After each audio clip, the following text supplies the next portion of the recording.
कहानी अब्बासी काल के दौरान बगदाद में घटित होती है। अली बाबा और उनके बड़े भाई कासिम अली बाबा और 40 चोर व्यापारी के बेटे हैं।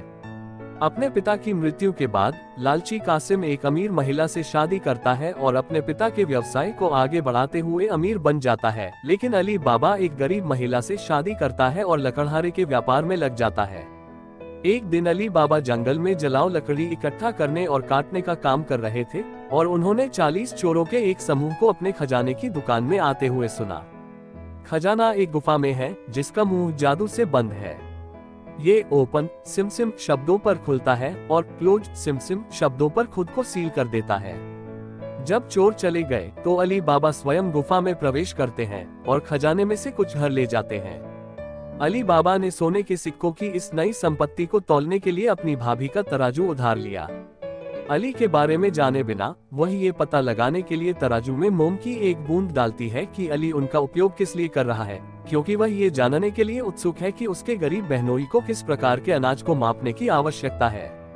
उसे तब झटका लगा जब उसने तराजू पर एक सोने का सिक्का चिपका हुआ देखा और अपने पति अली बाबा के अमीर और लालची भाई कासिम को बताया। अपने भाई के दबाव में अली बाबा को गुफा का रहस्य उजागर करना पड़ा। कासिम गुफा में जाता है और जादुई शब्दों के साथ प्रवेश करता है, लेकिन अपने लालच और खजाने के उत्साह में वह फिर से बाहर निकलने के लिए जादुई शब्दों को भूल जाता है। चोर उसे वहां पाते हैं और उसे मार डालते हैं। जब उसका भाई वापस नहीं आता है तो अली बाबा उसकी तलाश करने के लिए गुफा में जाते हैं और भविष्य में इसी तरह के किसी भी प्रयास को हतोत्साहित करने के लिए गुफा के प्रवेश द्वार के अंदर शव को एक चौथाई हिस्से में और प्रत्येक टुकड़े को प्रदर्शित करते हुए पाते हैं। अली बाबा शव को घर लाते हैं, जहां वह कासिम के घर की एक चतुर दासी मोर्गियाना को दूसरों को यह विश्वास दिलाने का काम सौंपते हैं कि कासिम की प्राकृतिक मौत हुई है। सबसे पहले मोर्गियाना ने एक औषधालय से दवाएं खरीदी और उसे बताया कि कासिम गंभीर रूप से बीमार है। फिर उसे बाबा मुस्तफा के नाम से जाना जाने वाला एक बूढ़ा दर्जी मिलता है, जिसे वह भुगतान करती है, आंखों पर पट्टी बांधती है और कासिम के घर की ओर ले जाती है। वहां दर्जी रात भर में कासिम के शरीर के टुकड़ों को फिर से जोड़ देता है ताकि किसी को शक न हो। अली और उसका परिवार किसी के भी अजीब सवाल पूछे बिना कासिम को उचित तरीके से दफनाने में सक्षम है। शव को गायब पाकर चोरों को एहसास हुआ कि एक और व्यक्ति को उनका रहस्य पता होना चाहिए और वे उसका पता लगाने के लिए निकल पड़े। चोरों में से एक शहर में जाता है और उसकी मुलाकात बाबा मुस्तफा से होती है, जो बताता है कि उसने एक मृत व्यक्ति के शरीर को वापस सिल दिया है। यह महसूस करते हुए कि मृत व्यक्ति चोरों का शिकार रहा होगा, चोर ने बाबा मुस्तफा से उस घर का रास्ता बताने के लिए कहा जहां काम किया गया था। दर्जी की आंखों पर फिर से पट्टी बांध दी जाती है और इस अवस्था में वह अपने कदम पीछे ले जाकर घर ढूंढने में सक्षम होता है।